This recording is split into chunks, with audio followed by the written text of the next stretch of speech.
Well, welcome to another episode with Fabian from Profit Services. Now, you may have heard recently of the new stimulus package provided by the federal government that's going to cost the economy $130 billion. That is the Jobkeeper payment. Now, today I'm going to be sharing with you who's eligible for it and why it is so important for businesses and for the self-employed. So the JobKeeper payment, in a nutshell, what it is a wage subsidy from the government that is going to provide to the employers an amount of $1,500 per fortnight per each employee. Now, this, to be eligible, basically the employee needs to either be a full-time employee, a part-time employee, or a long-term casual employee, which is basically a casual employee which has been with the employer for a period of 12 months or more. Another condition is that the turnover of the actual business has reduced by 30% or more. That is, if you are a business under $1 billion. If you're over $1 billion, then the turnover must reduce by 50% or more. But it doesn't only affect employers which have employees. The definition has also been expanded to include the actual self-employed, because there's a lot of businesses which are self-employed. So this actually also benefits them, in which they can also receive $1,500 before tax each fortnight. Now, the JobKeeper package is actually going to go for a period of 6 months. And the first payment is scheduled to be made in the first week of May.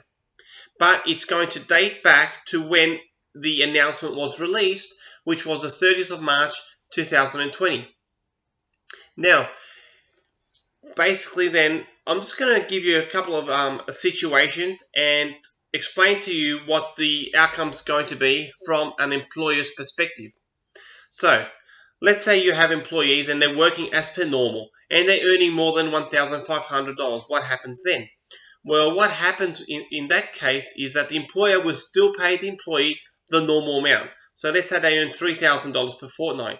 The employer will pay the employee $3,000 before tax, and then take tax out of it as they will normally do. But then what would happen is that the employer would actually receive the maximum amount, which is $1,500 per fortnight for that employer. And that $1,500 is a flat rate. It doesn't go up, it doesn't go down. It's a flat rate. The JobKeeper payment is a flat rate of $1,500. Well, then what happens, the next question is, if you have employees which are actually not earning $1,500 per fortnight. Let's say they used to earn $500 per fortnight, hypothetical speaking.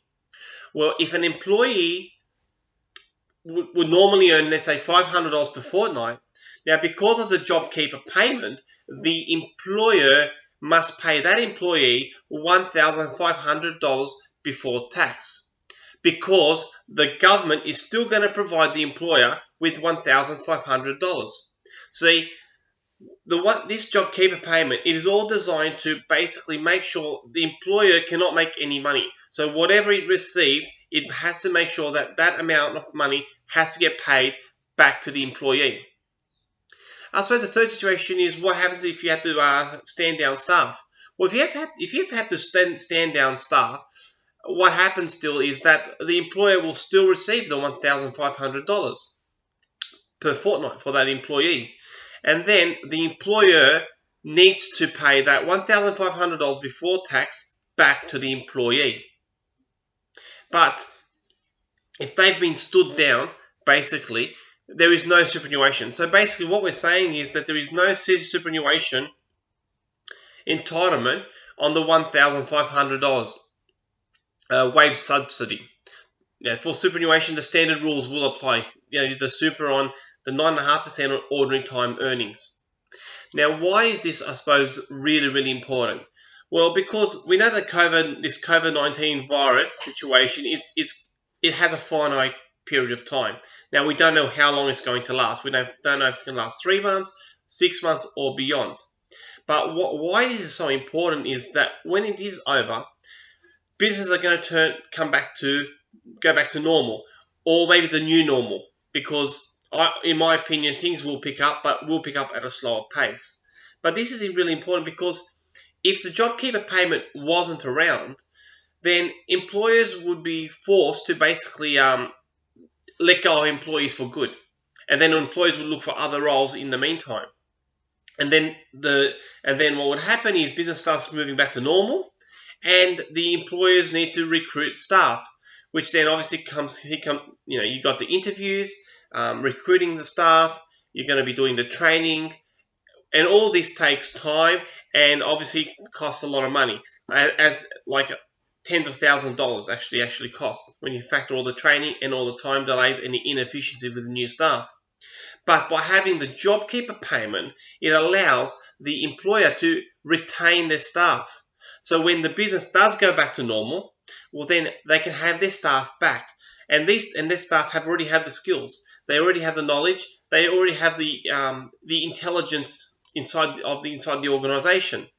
So then getting up to speed is a much quicker process than starting from scratch with new employees. Okay, so I hope that's crystal clear.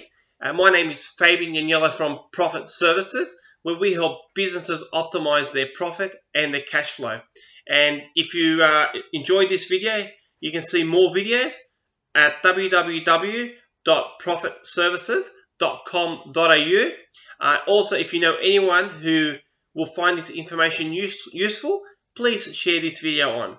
Once again, it's Fabian, and thank you for now, and I'll see you around for the next video.